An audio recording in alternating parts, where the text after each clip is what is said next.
The assembly rooms at Chelworth smelled of beeswax and warm silk, and the particular sweetness of women who had dressed for 3 hours in the hope of being noticed.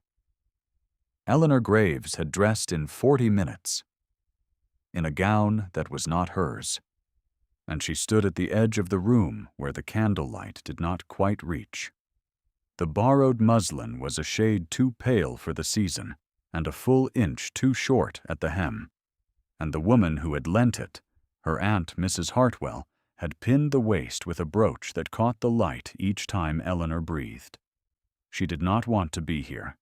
She had not wanted to be here since the morning 8 months ago when the solicitor had read the will aloud in her father's study, and the words had landed on her like stones dropped from a height she could not see. The room had moved on without her that morning. The room moved on without her now. Across the assembly, Mrs. Lennox leaned toward Lady Phoebe Graves and said something behind her fan, and both women looked at Eleanor and then looked away. And the looking away was worse than the looking. The season had decided what she was. She was the girl who refused her own fortune. She was the daughter who had said no to Mr. Selwyn's proposal and had been struck from her father's will for the saying of it. She was, to the candles and the silk and the 300 people arranged beneath them, a cautionary tale in borrowed muslin. And standing at the far end of the room, half turned from the conversation of 2 men whose names Eleanor did not know, was a man she had never seen.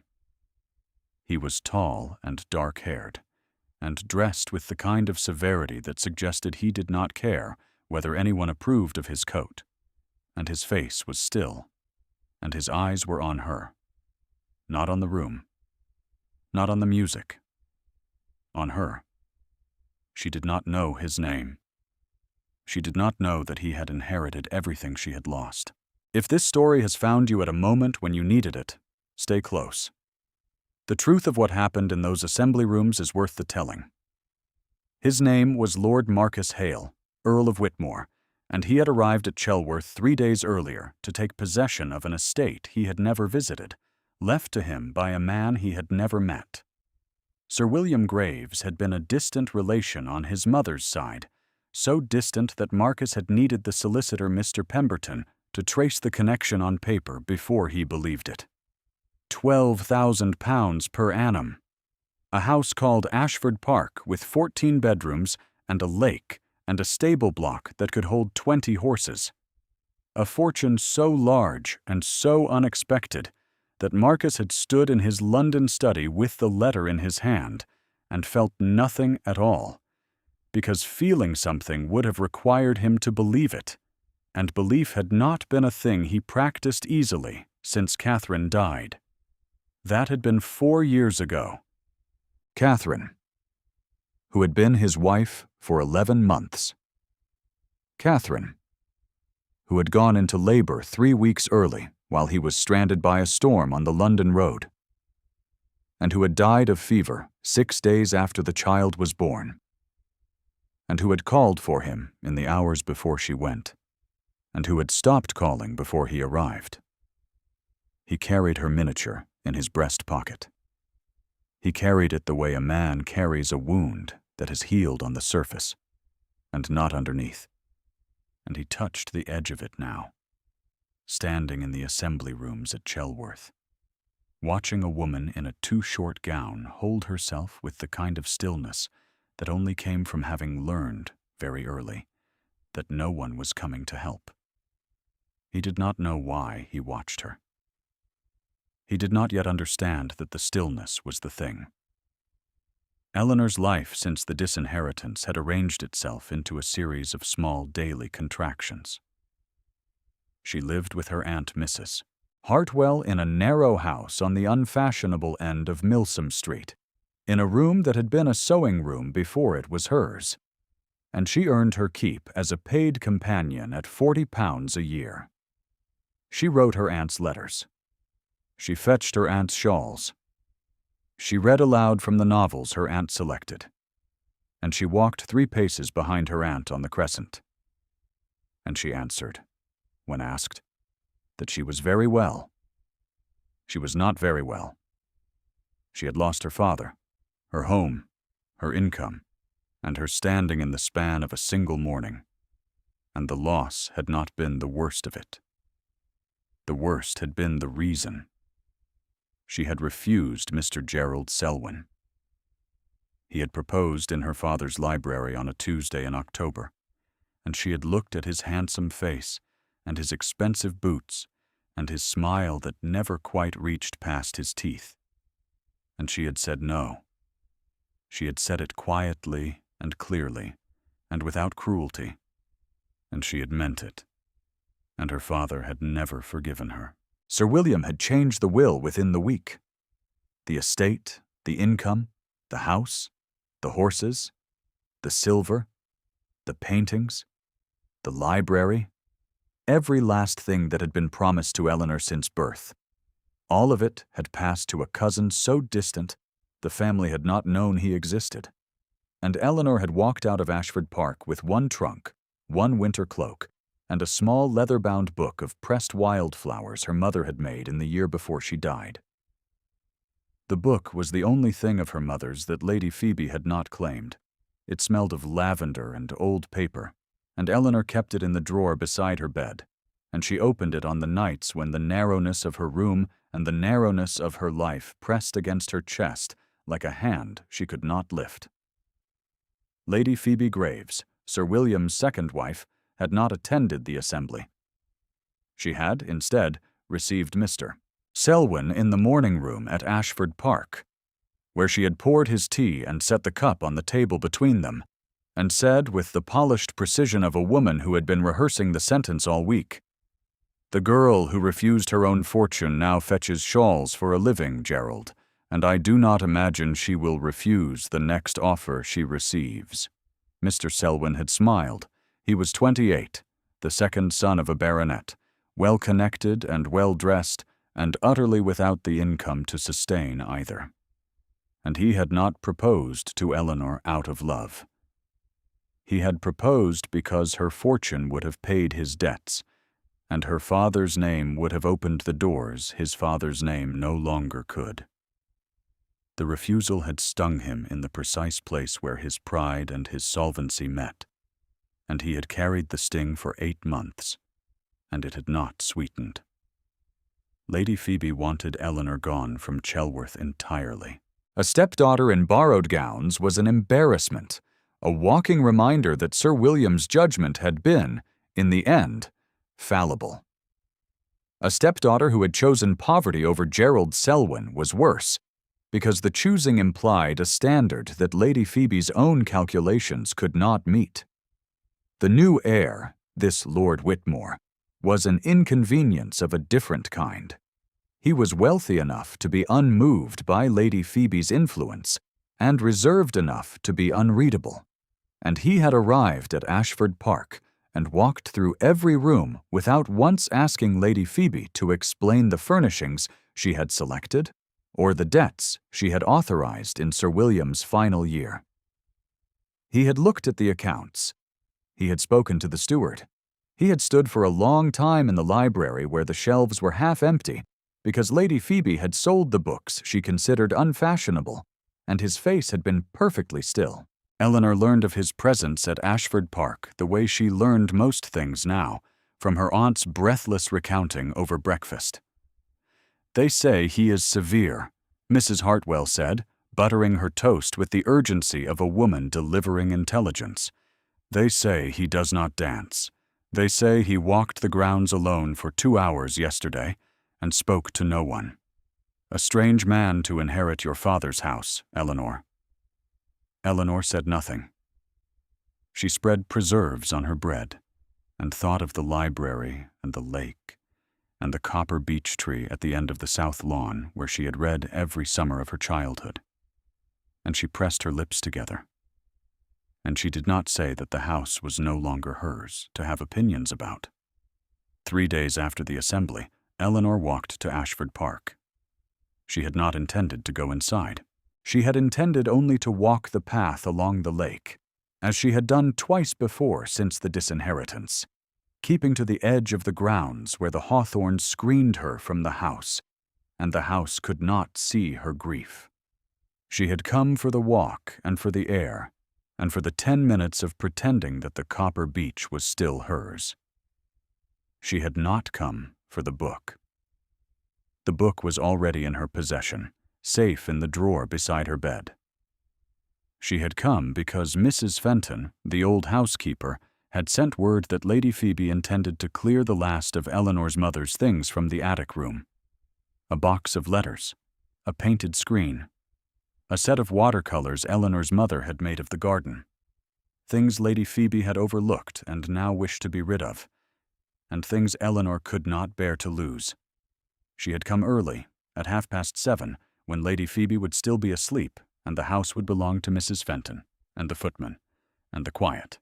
She had come through the kitchen entrance, and she had climbed the back stair, and she had been kneeling on the attic floor with her mother's watercolors in her hands, when the door opened and Lord Whitmore stood in the frame. He was dressed for riding. His coat was dark, his boots were clean, and his face, in the gray light of the attic, was the face from the assembly rooms. Still, watchful, unreadable as a closed book. "You are Miss Graves," he said. It was not a question. "I am," Eleanor said. She did not stand. She did not set the watercolors down. She held them against her chest the way a woman holds a thing she is not willing to surrender. And she met his eyes. And she waited for the command she was certain would follow. He looked at the watercolors. He looked at the box beside her knee. He looked at the painted screen leaning against the wall, and something moved behind his face that was not anger, and was not pity, and was not anything she could name. "Take what you came for," he said, his voice low, "and come down through the kitchen. The stairs are cold." He turned and left. His boots on the wooden steps were steady and even, and Eleanor knelt on the attic floor with her mother's paintings pressed against her borrowed gown and felt, for the first time in 8 months, the strange heat of being seen without being judged. She carried the box down through the kitchen. Mrs. Fenton was waiting with a cloth to wrap the watercolors, and the old woman's eyes were red, and neither of them spoke about it. At the garden gate, Eleanor stopped. She could see the south lawn from here, the copper beach broad and steady in the morning light. She could see the lake. She could see the window of the room that had been hers. Her hands tightened on the box. She turned away. The charity bazaar at St. Anne's was Lady Phoebe's preferred stage, and she used it well. The tables were dressed in white linen, and the ladies of Chelworth moved between them in their best day gowns, purchasing lace and preserves and embroidered handkerchiefs they did not need with money they could comfortably spare, and the whole performance was designed to demonstrate who belonged, and who was tolerated, and who was merely present. Eleanor was merely present. She had come because Mrs. Hartwell had been asked to manage the bookstall, and a companion's duties did not pause for humiliation.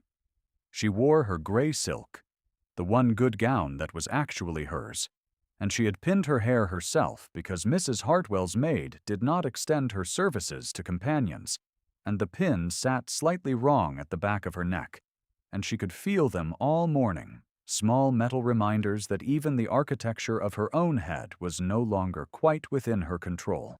She was sorting volumes by author, her fingers moving with the careful precision of a woman who had learned that competence was the one currency she still possessed, when she heard Mrs. Fenton's voice.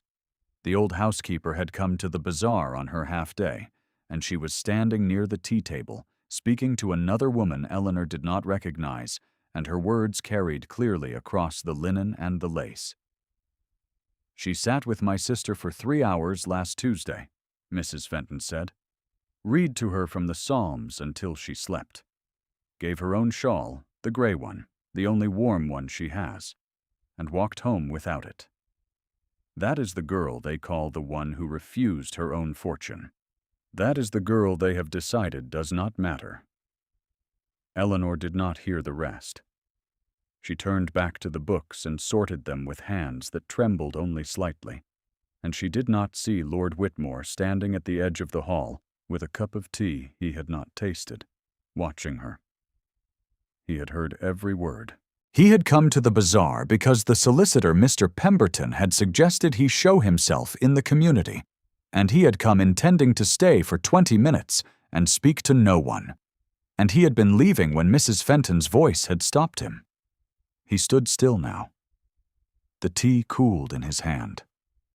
Across the room, Eleanor's fingers moved among the spines of the books, and her face was turned away, and the line of her neck above her plain collar was careful and straight, and his chest tightened in a way he had not felt since Catherine, in a way he had believed he would never feel again.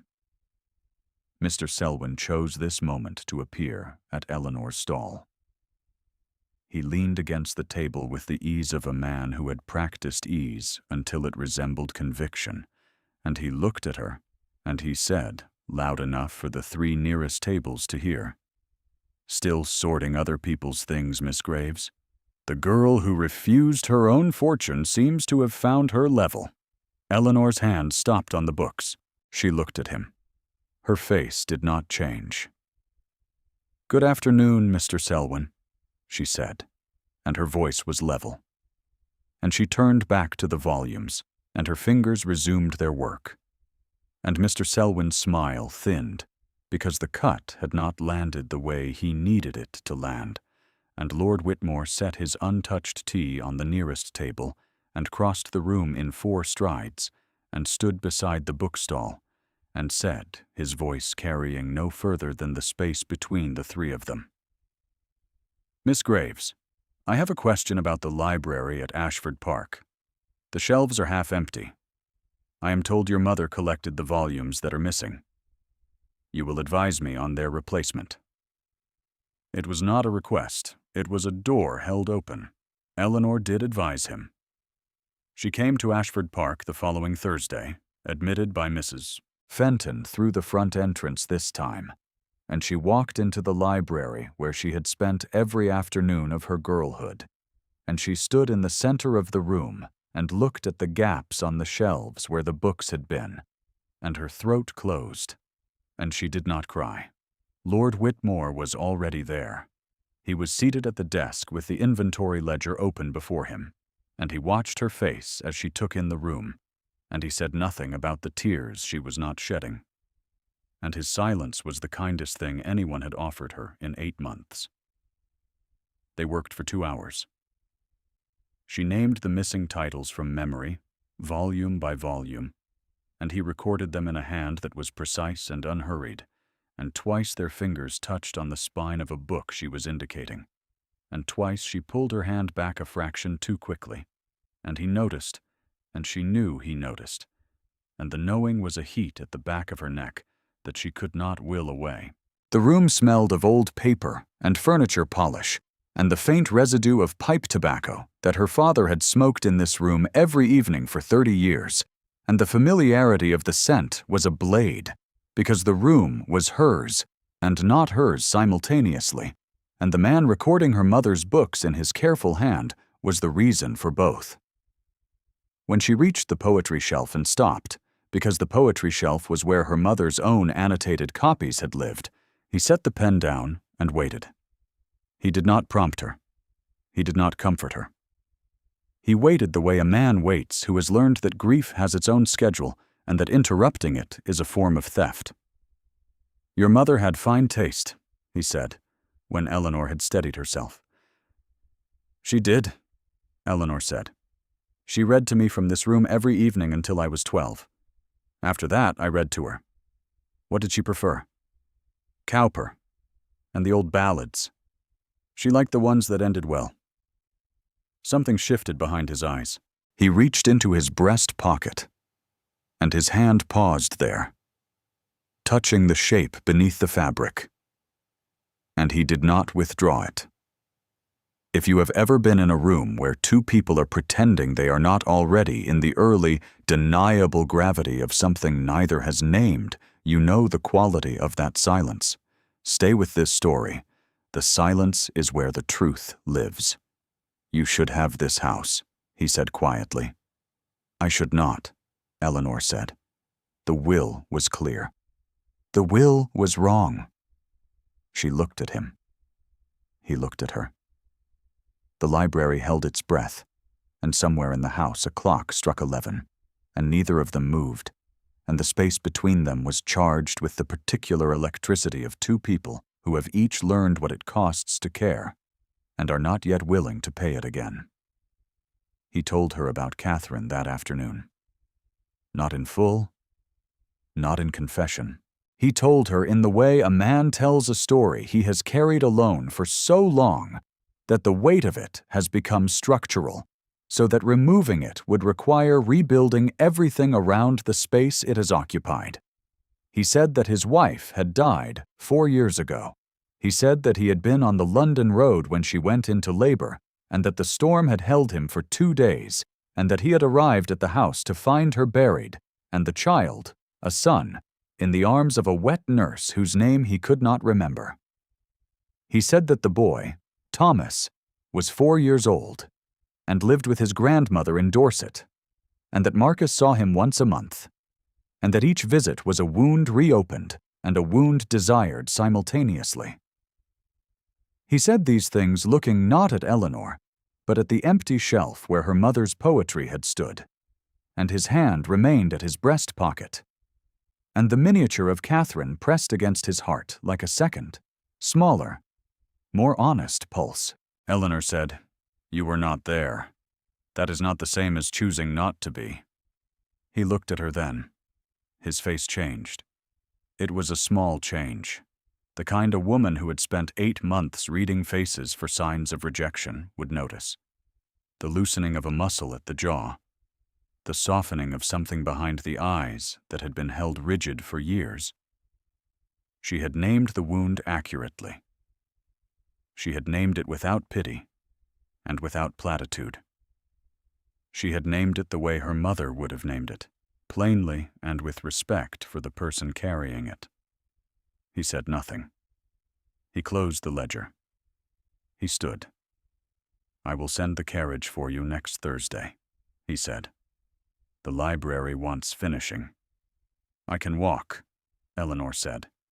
"You will not walk," he said. "The road is uneven past the mill." It was a command. It was a door held open. The dinner party at Ashford Park was Lady Phoebe's design, though Lord Whitmore's name stood on the invitations. She had persuaded the steward that the new master ought to be introduced to the county, and she had drawn up the guest list herself.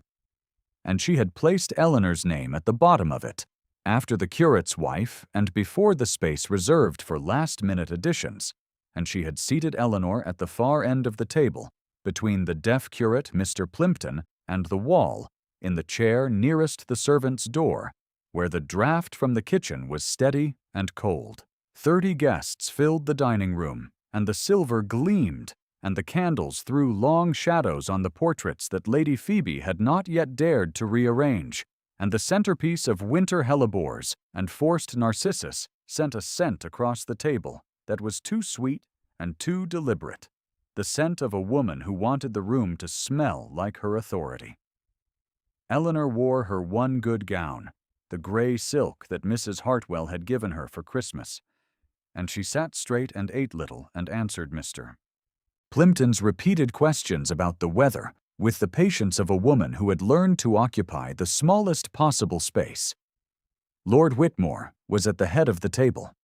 Across the candles and the crystal, his face was the careful mask he wore in company. He had not looked at Eleanor since she arrived. He had not spoken to her. He had greeted every guest by name, and he had been correct in every particular, and he had given Lady Phoebe no cause for complaint.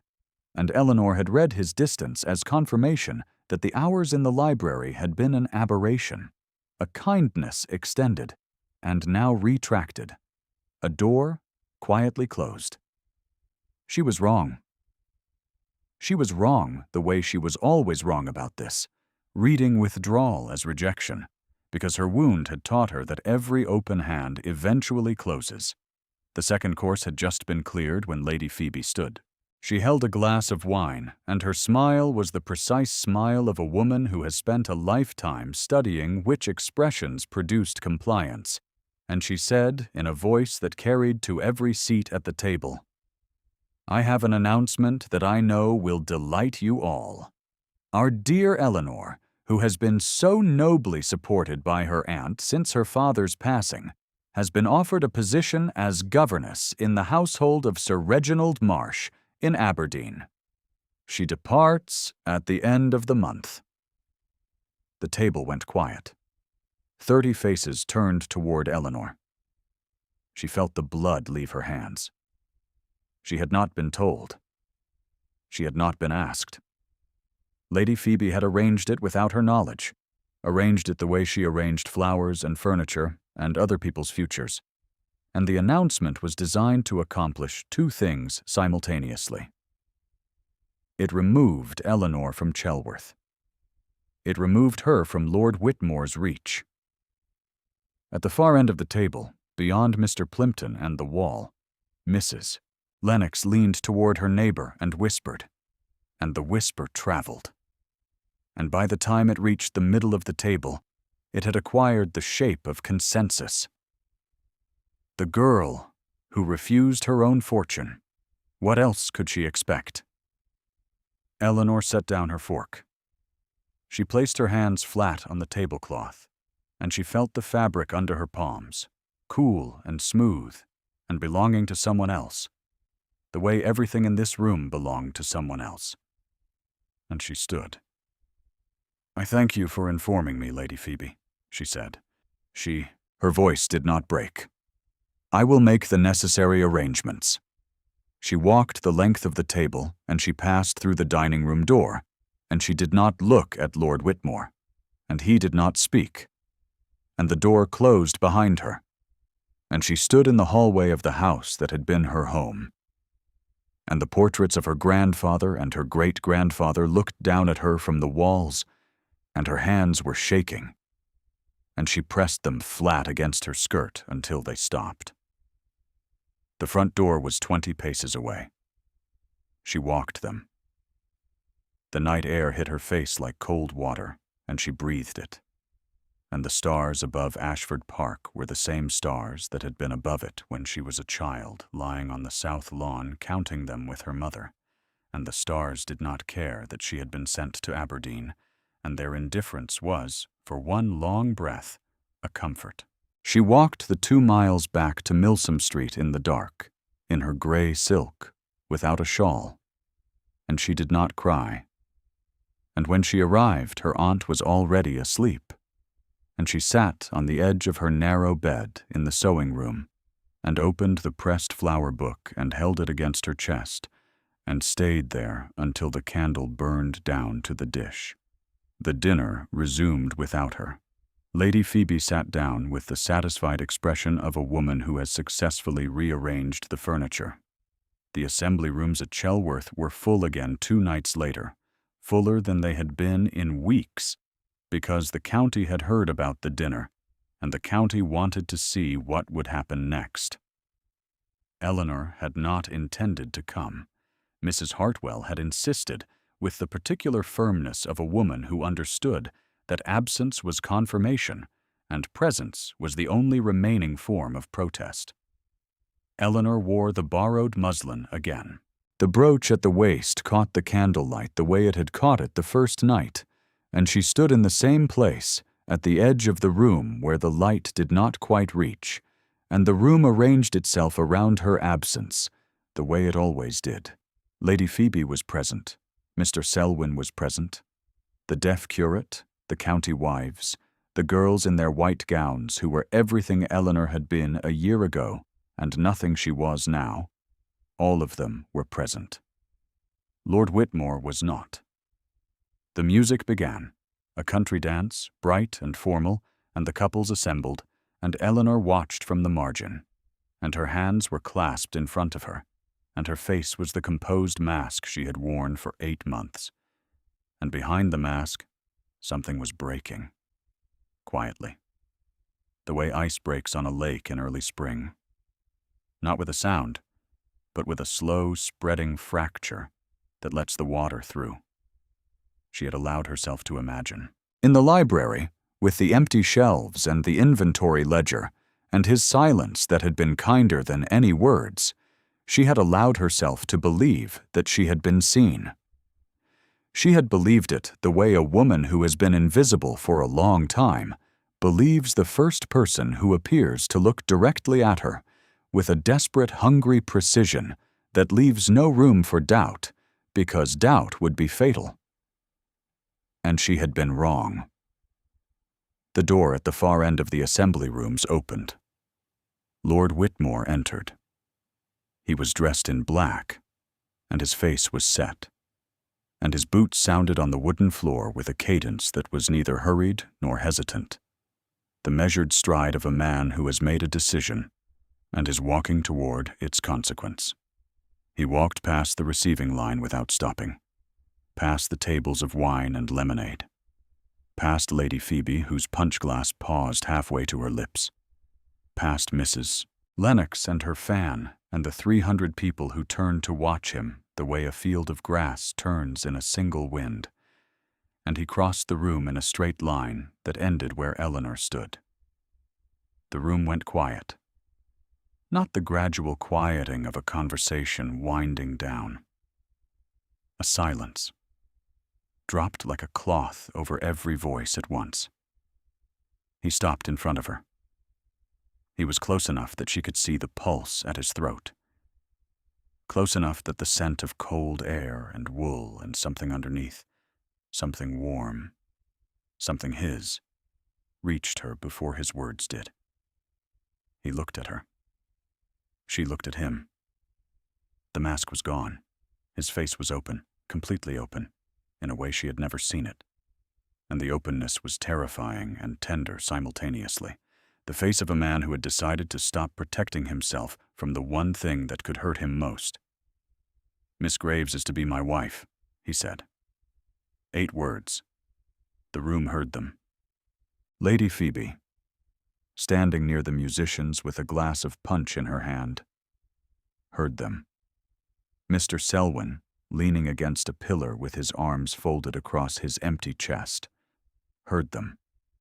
Mrs. Fenton, who had come in her best dress and stood near the door because she had known, somehow, that tonight was the night, heard them. The silence held.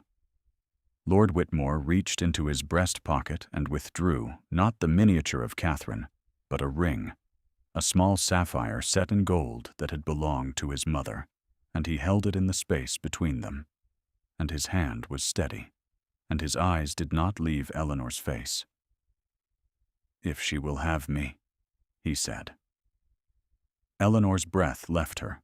The brooch at her waist caught the light one more time, the borrowed pin on the borrowed gown, and she looked at the ring, and she looked at the man holding it, and her vision blurred, and she said, "Yes."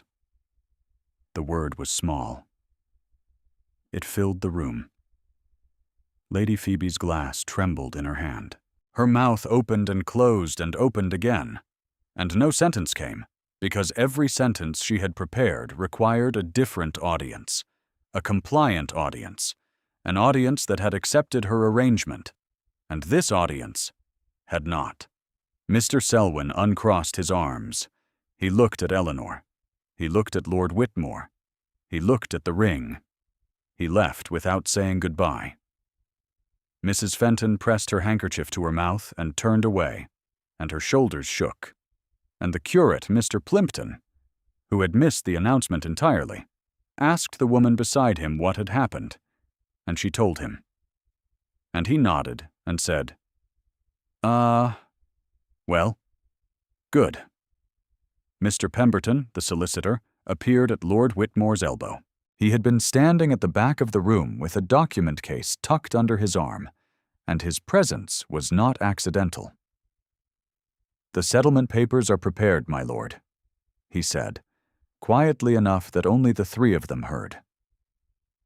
"Ashford Park will be settled on Miss Graves in her own name, irrespective of the marriage, as you instructed." Eleanor looked at him. Marcus looked at her. The sapphire ring was still between them, and the room was still silent. And somewhere outside the assembly rooms, the night was cold, and the stars were clear above Chelworth. And Eleanor Graves, who had been invisible for 8 months, who had fetched shawls and sorted books, and walked 3 paces behind a woman she loved and did not choose, was seen. They were married in the chapel at Ashford Park on a morning in late November, when the first snow of the winter was falling. The guests were few. Mrs. Hartwell sat in the front pew and wept into a handkerchief embroidered with someone else's initials. Mrs. Fenton stood at the back in the dress she had worn to the assembly and held a posy of winter roses she had cut from the garden that morning. Thomas, who was 4 and had his father's dark hair and his mother's soft mouth, sat on his grandmother's lap and watched the proceedings with the grave attention of a child who has not yet learned that gravity is unusual in someone his size. Mr. Pemberton witnessed the register. Eleanor wore a gown of pale blue silk that Marcus had sent from London, and the pressed flower book was in her pocket, because her mother could not be in the pew. The ceremony was brief. The vicar spoke. The vows were said. Marcus placed the sapphire ring on her finger, and his hand closed around hers. And the chapel was cold, and the snow fell against the windows with the soft, steady sound of something being gently, irrevocably set down. That evening, Eleanor sat in the library at Ashford Park. The shelves were half full now. The first of the replacement volumes had arrived the week before, and she had unwrapped each one herself, and she had placed them on the shelves in the order her mother had kept them, and the gaps that remained were gaps she would fill, one by one, through the years that were now, impossibly, hers. A fire burned in the grate. Thomas was asleep upstairs in the room that had been Eleanor's as a child, in the bed where she had listened to her mother read Cowper aloud on winter nights. Marcus sat in the chair beside the fire. He was reading, or pretending to read.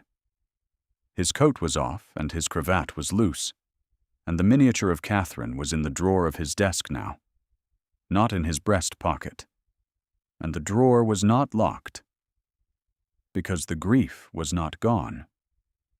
The grief would never be entirely gone, and locking it away would have been a lie. And he did not lie to Eleanor. She opened the pressed flower book. The pages were thin and brittle, and the flowers had faded to the color of old tea, and her mother's handwriting in the margins was small and careful and alive. Lavender from the South Garden, June 1799. Cornflower from the meadow path, August. A single pressed rose, unnamed, from a day her mother had not recorded, but had kept. Snow tapped the window. The fire cracked. Thomas stirred in his sleep upstairs and was still. Eleanor turned a page, and the dried petals shifted, and the scent of lavender rose faintly from the paper. And Marcus looked up from his book and watched her face in the firelight. And he did not speak, and she did not speak. And the silence between them was the silence of 2 people who have found, after long separation from the possibility of it, a home. The snow fell on Ashford Park.